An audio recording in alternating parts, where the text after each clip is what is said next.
Now, fear is going to be a player in your life, but you get to decide how much. You can spend your whole life imagining ghosts, worrying about the pathway to the future, but all there will ever be is what's happening here, and the decisions we make in this moment, which are based in either love or fear.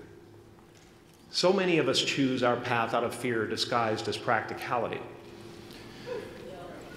What we really want seems impossibly out of reach and ridiculous to expect, so we never dare to ask the universe for it. I'm saying I'm the proof that you can ask the universe for it. My father could have been a great comedian, but he didn't believe that that was possible for him. And so he made a conservative choice. Instead, he got a safe job as an accountant. And when I was 12 years old, he was let go from that safe job. And our family had to do whatever we could to survive. I learned many great lessons from my father, not the least of which was that you can fail at what you don't want. So you might as well take a chance on doing what you love.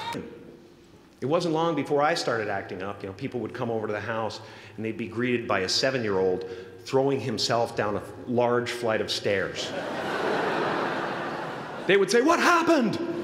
And I would say, "I don't know. Let's check the replay."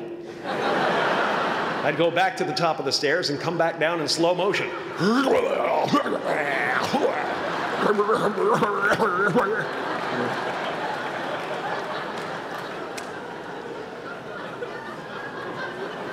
It was a very strange household. My father used to brag that I wasn't a ham, I was the whole pig. And he treated my talent as if it was his second chance. When I was about 28, after a decade as a professional comedian, I realized one night in LA that the purpose of my life had always been to free people from concern, just like my dad. What's yours? How will you serve the world? What do they need that your talent can provide? That's all you have to figure out. Everything you gain in life will rot and fall apart, and all that will be left of you is what was in your heart. Like many of you, I was concerned about going out into the world and doing something bigger than myself, until someone smarter than myself made me realize that there is nothing bigger than myself. My soul is not contained within the limits of my body. My body is contained within the limitlessness of my soul.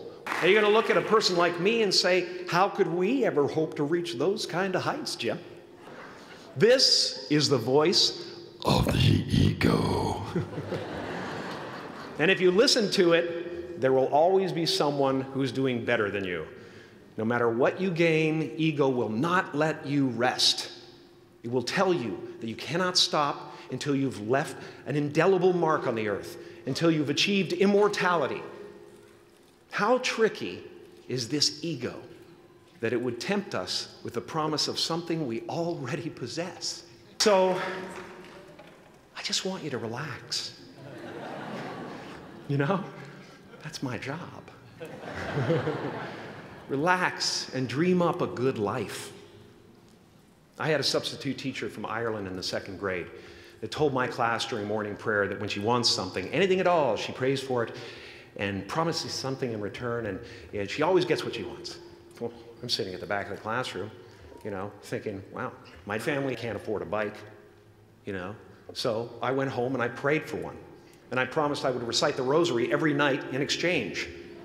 Broke that promise.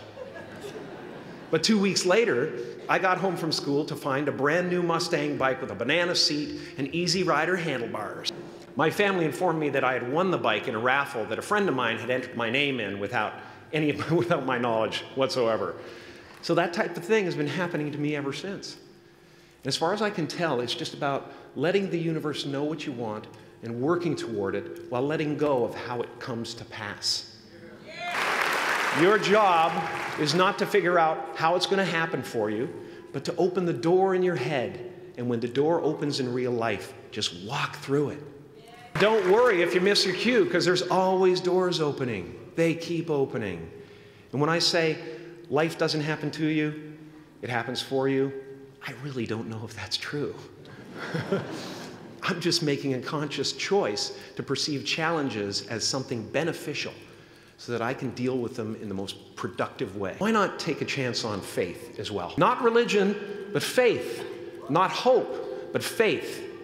I don't believe in hope. Hope is a beggar. Hope walks through the fire, and faith leaps over it. You are ready and able to do beautiful things in this world. And after you walk through those doors today, you will only ever have two choices: love or fear. Choose love, and don't ever let fear turn you against your playful heart.